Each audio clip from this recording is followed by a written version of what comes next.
Hi friends, నమస్తే అండి. Welcome back to Sri Gayatri home food. ఈరోజు మన వీడియోలో మీతో షేర్ చేసుకోబోతున్న రెసిపీ మనకెంతో ఆరోగ్యాన్ని ఇచ్చేటువంటి మునగాకుతో మరో 2 రెసిపీలు చూద్దాం. ఫస్ట్ రెసిపీ వచ్చి కమ్మనైన రుచితో ఉండే విధంగా మునగాకు పప్పు.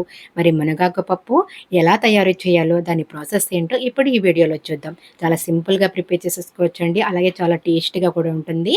దానికోసం ఇక్కడ నేను ఒక పెద్ద కట్ట వరకు మునగాకునైతే తీసుకున్నాను. ఈ మునగాకుని 2-3 సార్లు శుభ్రంగా వాష్ చేసుకోండి. మనకు మునగాకు అనేది వాటర్ అనేది పీల్చుకోదు. వాటర్‌తో కడిగినా కానీ వాటర్ అనేది మొత్తం హ్మ్, లేకుండా ఉంటుంది. ఇప్పుడు చూసారు కదా! ఈ మునగాకుని ఇలాగా కాడలు లేకుండా ఒక్కొక్క ఆకుగా కట్ చేసేసుకోండి. కాడలు అనేది ఉంటే మనకి పప్పులో రుచిగా ఉండదు. ఇలా కట్ చేసుకున్నటువంటి మునగాకుని మనము కొంచెం ఫ్రై చేసుకొని కర్రీ అనేది ప్రిపేర్ చేసుకోవాలి. ఇక్కడ నేను పప్పు కోసం 1 కప్పు వరకు కందిపప్పు తీసుకున్నాను. ఈ కందిపప్పుని ఒక హాఫ్ అన్ అవర్ ముందుగానే నానబెట్టి ఉంచుకున్నాను. మనకి ఈ మునగాకు పప్పు అనేది బాగా మెత్తగా కాకుండా కొంచెం పొడి పొడిగా ఉండే విధంగా పప్పుని ప్రిపేర్ చేసుకుంటాము. దానికోసం నేను నానబెట్టుకున్న చూడండి కందిపప్పుని 2-3 సార్లు శుభ్రంగా వాష్ చేసుకున్న తర్వాత ఒక బౌల్‌లో వేసేసుకొని 1 కప్ కందిపప్పుకి 3 కప్స్ వరకు వాటర్ యాడ్ చేసుకోవాలి. మనకి పప్పు అనేది బాగా మెత్తగా కాకుండా కొంచెం పొడి పొడిగా ఉండే విధంగా అయితే ప్రిపేర్ చేసుకోవాలి. ఇందులో కొంచెం పసుపు, అలాగే స్పైసీనెస్ కోసం ఒక 5-6 వరకు గ్రీన్ చిల్లీ యాడ్ చేసుకోవాలి. ఇప్పుడు మనం మునగాకుని ఫ్రై చేసుకోవాలి. మునగాకు నుంచి కొంచెం పసర వాసనది వస్తుంది. ఆ వాసన రాకుండా ఉండటానికి ఒక బాండీలో మనం తీసుకున్నటువంటి కందిపప్పు ఒక కప్‌కి 3-4 కప్స్ వరకు మునగాకు యాడ్ చేసుకోవచ్చు. ఇక్కడ నేను 3 కప్స్ వరకు వేసుకున్నాను.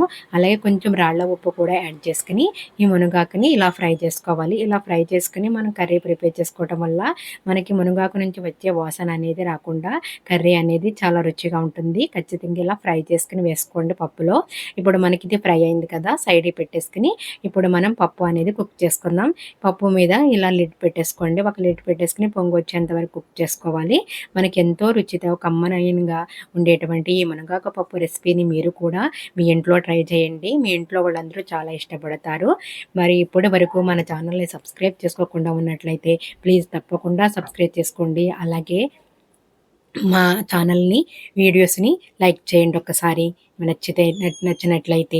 ఇప్పుడు మనము పప్పు అనేది కొంచెం కుక్ అయిన తర్వాత పొట్టు తీసి పెట్టుకున్నటువంటి ఒక 10-15 వరకు వెల్లుల్లి యాడ్ చేసుకోవాలి.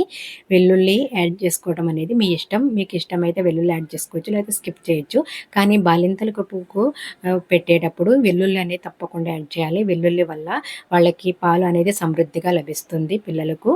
ఇప్పుడు మనకి పప్పు అనేది ఉడికిపోయిన తర్వాత ఇందులో మనం వేయించి పెట్టుకున్నటువంటి మునగాకు, అలాగే స్పైసీనెస్ కోసం 1 టేబుల్ స్పూన్ వరకు చిల్లీ పౌడర్, అలాగే రుచికి తగినంత సాల్ట్ అనేది యాడ్ చేసుకొని వాటర్ అనేది ఏమీ లేకుండా దగ్గరికి అయ్యేంత వరకు పప్పుని కుక్ చేసుకోవాలి. మీరు మెత్తగా కావాలంటే మెత్తగా కుక్ చేసుకోవచ్చు. ఇంకా ఒక 2 కప్స్ వరకు వాటర్ యాడ్ చేసుకోవచ్చు. కానీ మునగాకు పప్పు అనేది ఇలా కొంచెం పప్పు అనేది కొంచెం పలుకుగా ఉంటేనే రుచి అనేది ఉంటుంది. చూసారు కదా, మనకి పప్పు అనేది ఉడికిపోయింది. ఇప్పుడు మనం పోపు పెట్టుకుందాం. పోపు కోసం స్టవ్ మీద ఒక బాండీ పెట్టుకుని ఇందులో ఒక 2 టేబుల్ స్పూన్ వరకు నెయ్యి వేసుకుంటున్నాను. నెయ్యితో పోపు చేసుకోండి. పప్పు అనేది మరింత రుచి అయితే ఉంటుంది. ఇప్పుడు నెయ్యి వేడైన తర్వాత ఇందులో పోపు దినుసులు 1 టేబుల్ స్పూన్ వరకు మినపప్పు, అలాగే 1 టీ స్పూన్ ఆవాలు, 1 టీ స్పూన్ వరకు జీలకర్ర యాడ్ చేసుకోండి. పోపు దినుసులన్నీ కొంచెం లైట్‌గా ఫ్రై అయిన తర్వాత ఇందులో కొంచెం కరివేపాకు, అలాగే ఎండుమిర్చి కూడా యాడ్ చేసుకొని ఇందులో చిటికెడంతా ఇంగువ యాడ్ చేసుకోండి. పప్పుకి ఇంగువ ఫ్లేవర్ అనేది మరింత రుచి అయితే ఇస్తుంది. ఇప్పుడు మనకి పోపు దినుసులన్నీ ఫ్రై అయిపోయిన తర్వాత ఈ పోపు మొత్తాన్ని పప్పులో వేసేసుకొని ఒక్కసారి మిక్స్ చేసుకొని ఒక 3-5 మినిట్స్ వరకు ఇలా కుక్ చేసుకుంటే మనకి ఎంతో కమ్మని రుచితో ఉండే విధంగా ఎన్నో ఆరోగ్య ప్రయోజనాలు అందించేటువంటి మునగాకు పప్పు అనేది రెడీ అయిపోయింది. చాలా సింపుల్‌గా ఒక 10-15 మినిట్స్‌లో అయితే మనం కర్రీ అనేది ప్రిపేర్ చేసేసుకోవచ్చు. ఎంతో రుచిగా ఉండేటువంటి ఫస్ట్ రెసిపీ మునగాకు పప్పు రెసిపీని ఎలా తయారు చేయాలో చూసారు కదా మరి. మరి మునగాకు అనేది వల్ల మనకి ఎన్నో ఆరోగ్య ప్రయోజనాలు ఉన్నాయి. ఎన్నో వందల రోగాలను నయం చేస్తుంది. తప్పకుండా షుగర్ పేషెంట్లు అయితే తమ డైట్‌లో మునగాకు తీసుకోవడం వల్ల షుగర్ లెవెల్స్ అనేది తగ్గిస్తుంది. మరి సెకండ్ రెసిపీ వచ్చి మునగాకు టమోటా పచ్చడి. మరి మునగాకు టమాటా పచ్చడిని చాలా సింపుల్‌గా నిమిషాల్లోనే ప్రిపేర్ చేసుకోవచ్చు. మరి వేడి వేడి అన్నంలో ఈ పచ్చడి వేసుకొని తింటే ఎంతో రుచిగా ఉంటుంది. మరి ఆలస్యం చేయకుండా ఈ పచ్చడిని ఎలా ప్రిపేర్ చేయాలో చూద్దాం.